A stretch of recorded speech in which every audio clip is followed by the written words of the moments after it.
কারখানায় কাজ করা সামান্য এক শ্রমিকের ছেলের খেলা দেখে তাকে কিনে নেয় স্থানীয় এক ক্লাব। বাচ্চা ছেলেটির বয়স তখন মাত্র 5। কিন্তু ভাগ্যের কি পরিহাস, মাত্র 11 বছর বয়সে এক বিরল রোগ ধরা পড়ল এই বিস্ময় বালকের। পরিস্থিতি এমন হলো যে চিকিৎসা শুরু না হলে বাচ্চাটির প্রাণ সংশয় হতে পারে। সেই চিকিৎসার জন্য মাসে 75,000 টাকা প্রয়োজন। কিন্তু সামান্য এক শ্রমিক বাবা কিভাবে জোগাড় করবেন এই টাকা? স্থানীয় যে ক্লাবে ছেলেটি খেলতো তারাও এই বিপুল পরিমাণ টাকা দিতে অস্বীকার করল। খেলা তো দূর, একটা সময় যার বেঁচে থাকা নিয়ে সংশয় দেখা গিয়েছিল, আজ সেই ছেলেটাই এই পৃথিবীর সর্বকালের সেরা একজন ফুটবলার। হ্যাঁ, ঠিকই ধরেছেন। আজকের ভিডিওতে আমরা কথা বলবো লিওনেল মেসিকে নিয়ে। 1987 সালে আর্জেন্টিনার রোজারিওতে জন্ম হয় মেসির।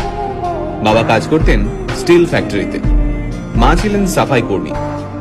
হাঁটতে শেখার আগেই ফুটবল নিয়ে কসরত করা শিখে যায় ছোট্ট মেসি। পায়ে বল নিয়ে যেন জাদু দেখাতে পারত ছোট্ট ছেলেটা।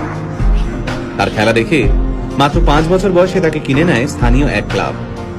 ছোট্ট মেসির খেলা দেখতে দূর দূরান্ত থেকে মাঠে ভিড় জমাতো দর্শকরা।